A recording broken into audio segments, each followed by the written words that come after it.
Hay miradas que no se borran nunca. Asma lo sabe porque cada noche, cuando cierra los ojos, ve los de Khalil. No llorando, no suplicando, no odiando. Solo mirándola con esa calma terrible de quien ha aceptado lo inaceptable, de quien a los 15 años ha entendido que el dolor es el precio de la dignidad en un mundo que ha olvidado qué significa ser humano. Han pasado 6 años desde aquella tarde en Hama, pero Asma todavía siente el sol quemando su nuca mientras permanecía inmóvil en la plaza, todavía escucha el silbido del látigo cortando el aire, todavía ve a su hermano atado al poste de electricidad como si fuera un animal, no un niño que le enseñó a leer, que compartía su pan cuando no había suficiente, que prometió protegerla siempre.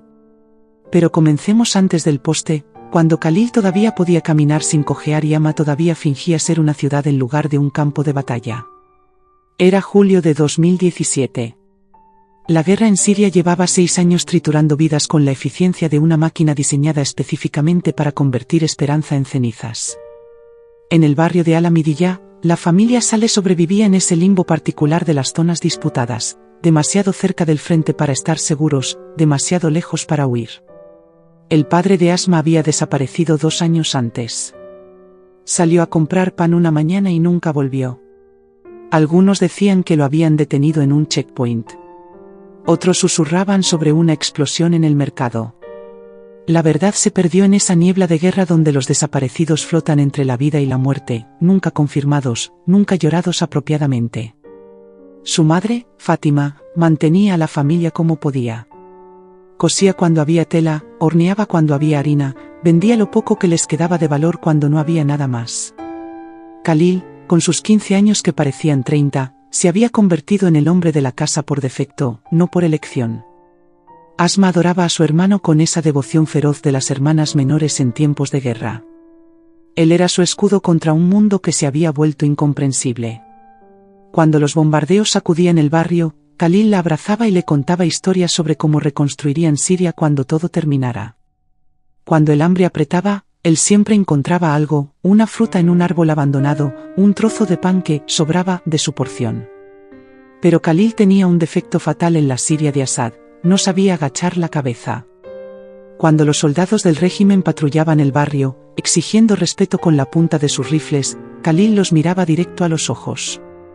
No con desafío exactamente, sino con esa dignidad quiet que es más insultante que cualquier grito de rebelión. Su madre le rogaba que fuera más cuidadoso.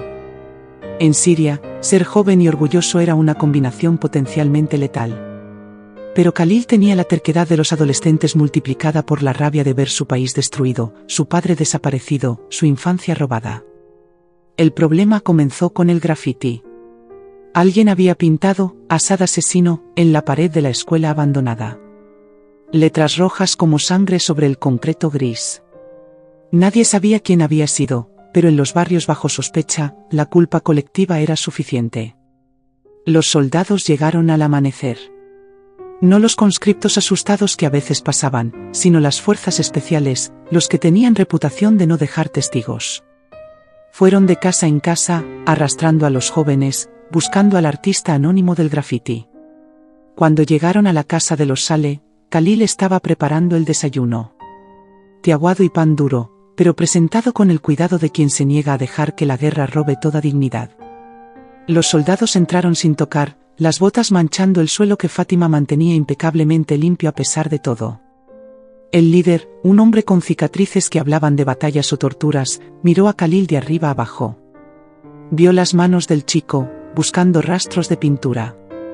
No encontró nada, pero eso no importaba. Había encontrado algo peor, un joven que no bajaba la mirada. Los soldados registraron la casa con eficiencia brutal. Volcaron los pocos muebles, rasgaron los colchones, esparcieron las escasas pertenencias. Buscaban evidencia, pero realmente buscaban miedo. Y cuando Khalil se mantuvo de pie, observándolo sin encogerse, encontraron su objetivo. El soldado se acercó a Khalil. Su aliento olía a tabaco barato y algo más pútrido. Le hizo preguntas sobre el graffiti, sobre sus actividades, sobre sus pensamientos sobre el presidente. Khalil respondió con monosílabos, cortés pero no servil. Fue el sí en lugar de sí, señor, lo que selló su destino. O tal vez fue la forma en que protegió instintivamente a Asma cuando un soldado se acercó demasiado. O simplemente fue ser un joven en el lugar equivocado en el momento equivocado en un país donde la juventud misma era sospechosa. El líder anunció que Khalil vendría con ellos para aclarar algunas cosas. Fátima cayó de rodillas, suplicando, ofreciendo todo lo que no tenían. Asma se aferró al brazo de su hermano, sintiendo sus músculos tensos pero controlados. Khalil se soltó gentilmente de Asma. Se arrodilló para estar a su altura, sus ojos marrones encontrando los de ella. No dijo que todo estaría bien porque ambos sabían que sería mentira. Solo susurró que fuera valiente, que cuidara a su madre, que recordara las historias. Los soldados se lo llevaron. Pero no a la estación o a la prisión. A la plaza central del barrio, donde antes los niños jugaban fútbol y ahora solo quedaba tierra compactada por el miedo. Habían instalado un poste en el centro. No era nuevo, otros habían sido atados allí antes. El metal estaba manchado con óxido o sangre seca, difícil distinguir. Alrededor, como por casualidad pero claramente por diseño, comenzaron a reunir a los residentes del barrio. El líder dio órdenes. Sus hombres fueron de puerta en puerta, arrastrando a las familias. Ancianos, mujeres, niños. Todos debían presenciar lo que sucedería. Era parte del castigo, no solo para el acusado, sino para todos los que pudieran pensar en resistir. Fátima y Asma fueron empujadas hacia el frente. Cuando Fátima trató de cerrar los ojos, un soldado le golpeó el estómago con la culata del rifle. El mensaje era claro: mirarás. Cuando Asma intentó esconder su rostro en el vestido de su madre, otro soldado la separó, sosteniéndola para que enfrentara la escena. Ataron a Khalil al poste con alambre que cortaba sus muñecas. Le quitaron la camisa, exponiendo su espalda delgada por el hambre pero todavía recta por el orgullo. El sol de julio golpeaba sin misericordia, convirtiendo la plaza en un horno. El líder habló, su voz amplificada por un megáfono que chillaba con retroalimentación. Habló sobre el orden, sobre el respeto, sobre las consecuencias de la desobediencia. Dijo que Khalil era un ejemplo, aunque nunca especificó de que era culpable. En la Siria de Assad, la culpa específica era un lujo innecesario. Entonces comenzó el castigo. El primer latigazo cortó el aire con un silbido que Asma nunca olvidaría. El cuero encontró la espalda de Khalil con un chasquido húmedo. Su hermano se tensó pero no gritó. Su cuerpo se arqueó involuntariamente, pero sus ojos permanecieron fijos en algún punto en el horizonte. El segundo latigazo. El tercero. El cuarto. Cada uno dejando una línea roja que rápidamente se volvía más oscura. La multitud observaba en silencio forzado. Algunos lloraban silenciosamente. Otros miraban al suelo a pesar de las órdenes. Los niños se escondían detrás de sus madres, pero los soldados los empujaban hacia adelante. Todos debían ver. Todos debían aprender. Fue en el 10º latigazo cuando los ojos de Khalil encontraron los de Asma. En ese momento, el mundo se redujo a ese intercambio silencioso. Asma vio dolor, sí, pero también algo más. Una disculpa por no poder protegerla como había prometido. Un ruego para que fuera fuerte. Y extrañamente, una especie de paz, como si hubiera encontrado algo de valor en medio del horror. Khalil no lloró. No durante los 20 latigazos que convirtieron su espalda en un mapa de dolor. No cuando sus rodillas finalmente cedieron y quedó colgando del poste, sostenido solo por los alambres que cortaban más profundo con cada movimiento. No cuando el líder se acercó y le escupió en la cara, frustrado por la falta de súplicas. Pero Asma vio cómo cada golpe robaba algo de la luz en los ojos de su hermano. No la quebraba, sino que la transformaba en algo más duro, más distante. Con cada latigazo, el Khalil que conocía, el que le contaba historias, el que encontraba belleza incluso en las ruinas, se alejaba un poco más. Cuando terminaron, cortaron los alambres sin cuidado. Khalil cayó al suelo como una marioneta con las cuerdas cortadas. Por un momento terrible, Asma pensó que estaba muerto. Entonces lo vio respirar, superficial pero constante. El líder se dirigió a la multitud una vez más. Advirtió que esto era misericordia. Que la próxima vez no serían tan gentiles. Que todos eran responsables de mantener el orden, de reportar a los traidores, de enseñar a sus hijos respeto. Entonces se fueron, dejando a Khalil en el polvo como basura. Fátima corrió hacia su hijo. Asma la siguió, sus piernas moviéndose por voluntad propia. Entre las dos, con ayuda de algunos vecinos que se atrevieron a acercarse, llevaron a Khalil a casa. Su espalda era un desastre de carne desgarrada.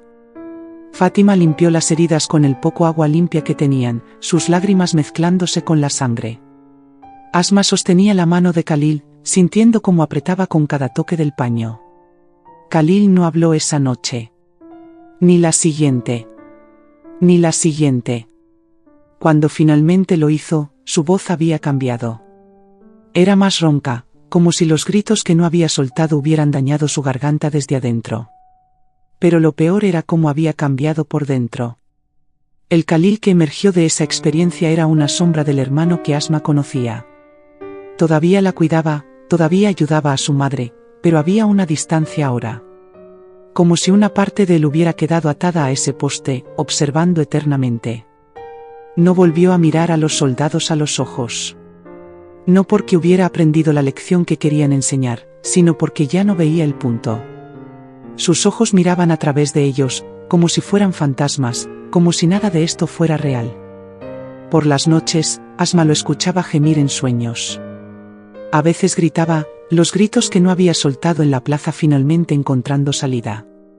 Fátima iba a consolarlo, pero él la rechazaba. Solo permitía que Asma se sentara a su lado, sin hablar, solo estando allí. Una noche, meses después, Khalil finalmente habló sobre ese día. Le contó a Asma que lo peor no había sido el dolor. Ni siquiera la humillación. Había sido ver el miedo en sus ojos, saber que ella tendría que cargar con esa imagen para siempre. Asma le dijo que no había visto miedo en sus ojos. Había visto fuerza. Había visto a su hermano negándose a romperse incluso cuando rompían su cuerpo. Había visto resistencia en su forma más pura. Khalil la miró entonces con algo parecido a su antigua calidez. Le dijo que a veces la resistencia no se trata de no romperse. A veces se trata de elegir cómo romperse, de mantener algo intacto incluso cuando todo lo demás se desmorona. La guerra continuó. El barrio cambió de manos varias veces. Los mismos soldados que habían torturado a Khalil fueron vistos después huyendo de los rebeldes. Luego los rebeldes huyeron de otros soldados. El ciclo continuó, cada facción dejando sus propias cicatrices en el tejido del barrio. Khalil nunca se recuperó completamente. Su espalda sanó pero quedó marcada. Caminaba con una ligera inclinación, como si todavía sintiera el peso de las miradas ese día. Trabajaba cuando podía encontrar trabajo, pero sus ojos mantenían esa distancia, ese estar sin estar realmente. Un día, casi un año después, encontraron el cuerpo del soldado que lo había torturado. Alguien lo había ejecutado y dejado en la misma plaza. Algunos en el barrio celebraron silenciosamente. Justicia, dijeron. Karma. Pero Khalil no mostró satisfacción. Cuando Asma le preguntó qué sentía, él solo dijo que otro joven muerto no borraba nada. Que la violencia era un círculo que se alimentaba de sí mismo. Que el soldado probablemente tenía una hermana en algún lugar que ahora cargaría su propia imagen imborrable. La familia finalmente logró huir a Turquía en 2018. Pagaron a contrabandistas con lo último que les quedaba, cruzaron la frontera de noche, llegaron a un campo de refugiados donde al menos las torturas eran burocráticas en lugar de físicas. En el campo, Khalil encontró trabajo en construcción. El trabajo físico parecía ayudarlo, como si pudiera reconstruirse a sí mismo ladrillo por ladrillo. Conoció a una chica, otra refugiada con sus propias cicatrices invisibles. Se casaron en una ceremonia simple, prometiendo construir algo nuevo sobre las ruinas de lo que habían perdido. Asma continuó sus estudios. Aprendió turco, luego inglés. Se destacó en sus clases, impulsada por una determinación que nacía de haber visto lo peor y sobrevivir. Cuando los consejeros le preguntaban qué quería estudiar, ella decía Derecho Internacional. Quería entender las reglas que supuestamente gobernaban el mundo, las que habían fallado tan espectacularmente en proteger a su hermano. Pero por las noches, cuando el campo dormía y solo los perros callejeros rompían el silencio, Asma todavía veía esos momentos en la plaza. No como pesadillas exactamente, sino como una película que no podía apagar.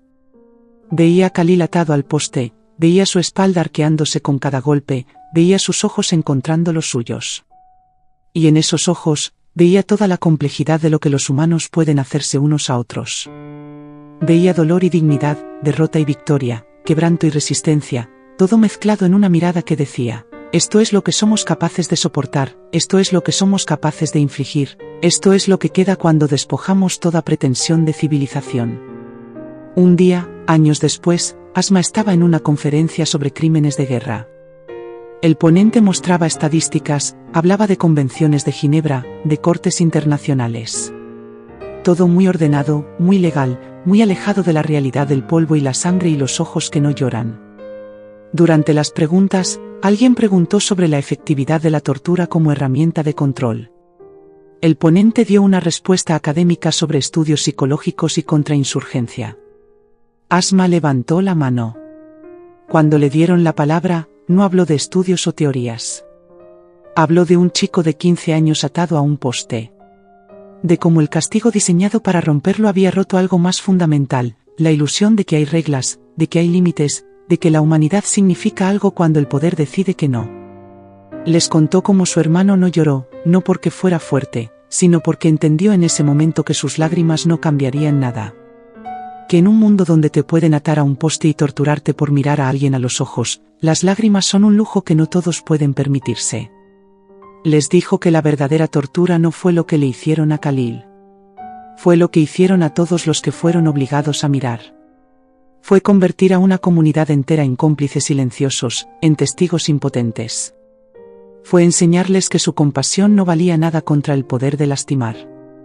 Cuando terminó de hablar, el salón estaba en silencio. El ponente no sabía qué decir. Porque, ¿qué podían decir las teorías y las leyes a alguien que había visto la verdad desnuda de lo que somos capaces de hacer? Ahora Asma trabaja con víctimas de tortura. Ayuda a otros a procesar lo que ella misma todavía procesa. Les dice que está bien no olvidar, que algunas imágenes están destinadas a quedarse porque olvidarlas sería traicionar a quienes las sufrieron. Khalil vive en Alemania ahora. Tiene 2 hijos, un niño y una niña. Les enseña a ser amables pero no débiles, dignos pero no provocativos. Es un equilibrio imposible, pero lo intenta. Su espalda todavía le duele en los días fríos, las cicatrices como un mapa de un país que ya no existe. Se hablan por teléfono cada semana. No sobre el pasado, ese territorio está bien cartografiado entre ellos. Hablan sobre el presente, sobre el futuro, sobre las pequeñas victorias de sobrevivir un día más. A veces, en el silencio entre palabras, Asma puede escuchar el eco de ese día en la plaza. Pero ya no la define. Porque esa es la última lección que aprendió de los ojos de Khalil ese día, que pueden atarte, pueden golpearte, pueden obligar a otros a mirar. Pero no pueden obligarte a romperte de la manera que ellos quieren. Puedes elegir cómo sobrevivir, cómo recordar, cómo continuar. Y en un mundo que insiste en convertir a los humanos en lecciones, en ejemplos, en advertencias, tal vez esa pequeña elección es la resistencia más poderosa de todas. La elección de seguir siendo humano cuando todo conspira para convertirte en otra cosa. La elección de recordar no con odio sino con la claridad terrible del amor que ha visto lo peor y sigue eligiendo amar. Asma todavía ve esos ojos cuando cierra los suyos. Pero ahora ve en ellos no solo el dolor de ese día, sino todos los días después. Ve a Khalil levantándose cada mañana, trabajando, amando, viviendo. Ve la victoria silenciosa de quien se negó a dejar que un día defina a todos los demás. Y en eso, encuentra algo parecido a la esperanza. No la esperanza ingenua de que tales cosas no volverán a pasar. Sino la esperanza dura, realista, de que cuando pasen, porque pasarán, porque esa es la terrible verdad de nuestra especie, habrá ojos que se nieguen a llorar, espaldas que se nieguen a doblarse completamente, hermanas que se nieguen a olvidar. Es una esperanza pequeña. Pero en un mundo que ata niños a postes y obliga a sus familias a mirar, las esperanzas pequeñas son las únicas que sobreviven. Y a veces, eso es suficiente. A veces, eso es todo.